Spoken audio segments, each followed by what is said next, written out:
It's Sunday, no, I'm sorry, it's Saturday today, a week after the guys first raced the Kawasaki in endurance. So, based on everything they learned, I'm going to work on the bike today and try to fix some problems.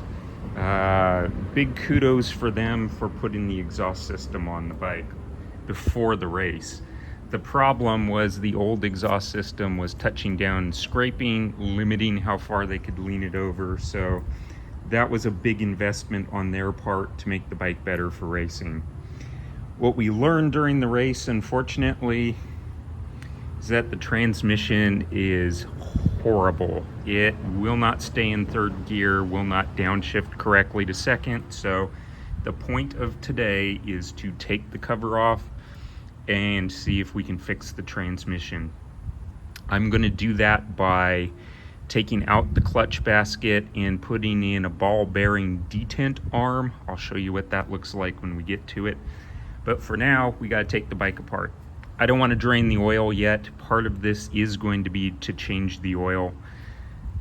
My personal opinion is laying the bike on its side is an easier way with gravity on your side to work on things.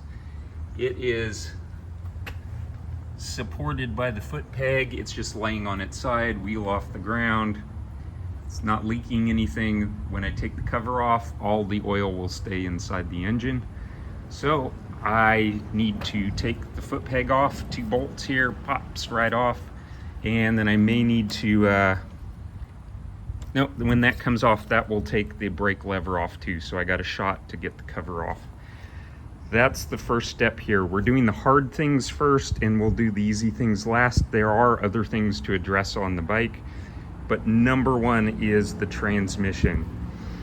Since I'm taking this off anyway, the last thing I'm gonna do, I have to take the clutch out, so I am gonna replace the clutch with a new clutch pack that includes 2 additional clutch plates. Again, that's for durability purposes. I'm going in anyway. Might as well do it now. I also got a gasket to replace for the side cover. I'm only going to do that if that cover comes off and tears the gasket, but here are the parts that need to be installed. Clutch pack, that's pretty simple. This is the main piece, this one right here. This detent arm on the end has a ball bearing wheel instead of just a metal on metal non-bearing. Hopefully this will make the shifts a little more positive and help keep third gear from popping out of gear. 2 bolts come out here, and I'm just going to take this and move it out of the way, I hope. I do not own a shop manual, but unhooking the spring from up here, sorry, right here, unhook the spring. Now I can get the foot peg out of the way. Now we can get the cover off. Got all the bolts out, loosened the clutch cable, took that off. Oops, tighten the nut back up there. Cover comes off, need to take the wiring out from the stay. It is still holding on to, fairing bracket down here. One more to come out. That's what the guts look like. I just laid the clutch cover on the front wheel here. Another benefit to having the bike laying on its side, gravity. What we need to do now is the part I need to replace is behind the clutch, so the clutch needs to come out. And someone has made some modifications to this motor. There should be a giant oil spinner here.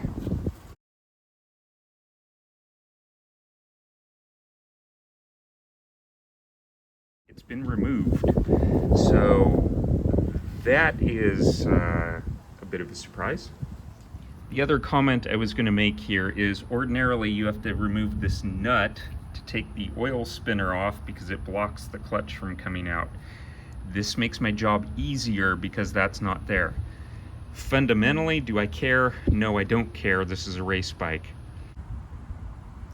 I've loosened all 6 bolts here. The plate will come off. I'm going to put this to the side, and then I'm going to remove the springs and that nut. That's the next piece to come off. So that's a 19 millimeter. Here's a note to call out here. On the clutch, you'll notice this plate here has its own notch separate from the rest. Don't know why, but I'm gonna make a note there so I put it back together correctly. Okay, nut comes off, everything else will slide out. Thanks to the air gun, the nut is loose even though the bike is in neutral. So the clutch can now slide out. It's like I need an extra hand. There's our clutch. I have the clutch out now, just slid it out. This up here, this is the shifter mechanism. This is the piece in here. You can hardly see it, but that little wheel, let me flex this. See that piece that's pivoting? That's the one I need to replace. Take out that bolt, take out that bolt, and this is the new piece. Again, it has a ball bearing on the end of the wheel. That's what I'm hoping is going to help its shifting problem. So, and take out that bolt that holds the arm on up there, and then this bolt here, and everything should slide in and let me just switch out the arm. Okay, I have removed the screw right here, and I'm removing the screw from the end of the shift drum, taking this one out. That one is going to need some red Loctite. Again, you don't want that coming loose. Shift drum behind the clutch, that would be bad-o. Okay, there's the shift star. The little actuator arm is in the wrong position because everything's coming apart. But that's going to get us in to replace the little detent arm. Shift star comes off, and that's the bolt right there. We're pretty close. Here's an addendum item. I had to get this actuator arm out of the way so that I could get to the bolt. It was blocking the bolt. The only way to get it out of the way was to pull the shaft up and off of the spring where it centers here. I had to be careful not to pull it all the way out because there's oil in this engine that would pull out the opposite side of the motor. That would make a huge mess. So I pulled it just far enough to get the arm out of the way. Now I can take the bolt out, replace the arm, and start putting it all back together. Okay, the screw is unscrewed. This piece is going to come out, and I'm going to put in the new arm here and then put it all back together. Here's proof to myself for later what I've done. You will notice the arm is here. This plate is on top, right under the bolt, and underneath is this little spacer. That is the first thing that goes on between the engine case, then the detent arm, and then this bracket here. I've got to put the bolt in there in the threads, get that all lined up before I tighten everything up, and then I need to put the shift star back together. I put in the other bolt, tightened that one, and then I'm checking for any binding. So this seems to be nice and smooth, looks good. Now I need to put the shift star back on. There's a pin on the end of the drum and then a corresponding end. It also has a yellow mark on the shift star where this pin is. So when I'm trying to put this in, I know which side and roughly where the little hole is. Okay, I'm gonna put that together and get this buttoned up. Future note, if I have to take this apart, the wheel, I didn't want pressing on this since there's no bolt holding the shift star onto the end. I still need to get that tightened up, get everything aligned, so I took a socket extension, jammed it between this bracket and the lever to retract it a little bit. That will take the pressure off so I can get my screw in. Okay, before putting this back together, I am rotating the rear tire and making sure everything works. So I am going to manually shift it through the gears with a wrench.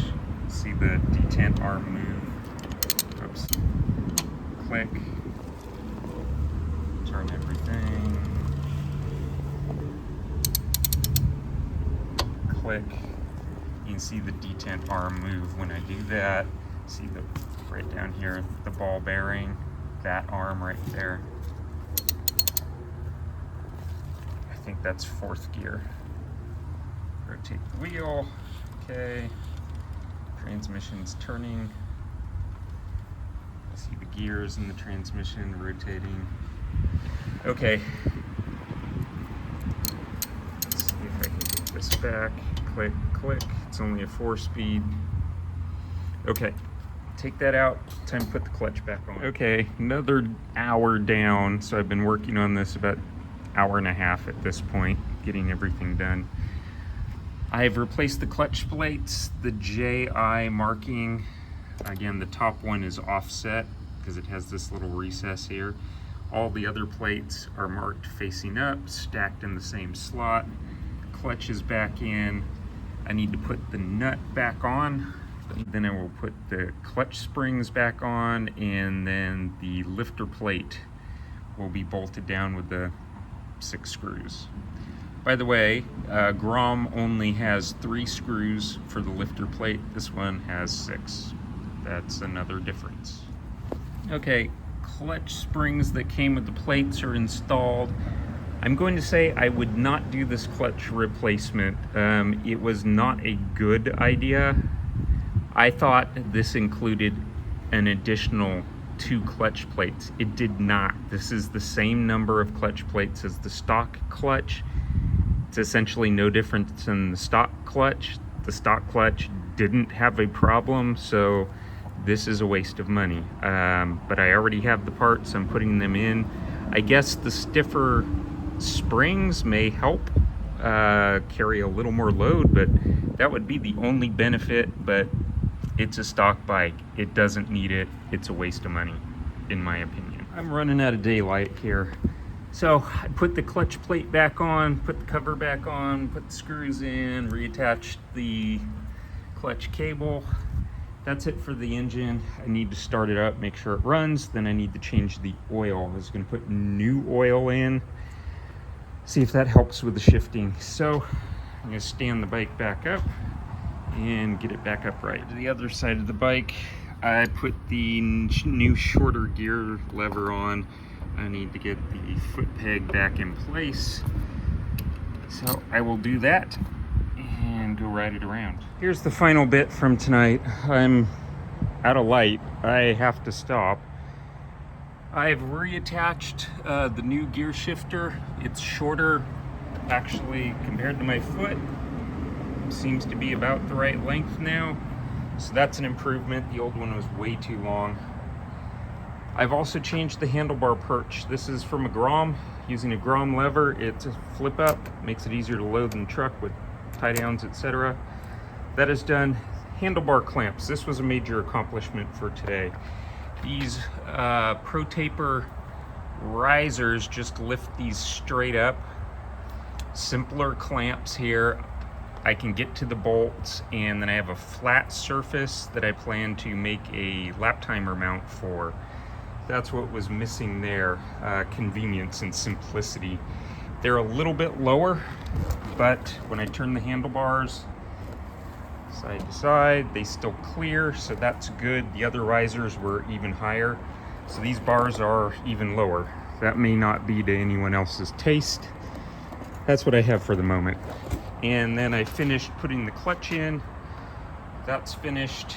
And the last thing I did was put new oil in. So it's got 2050 weight in it now. We will see if it shifts better with the ball bearing detent and fresh, clean oil.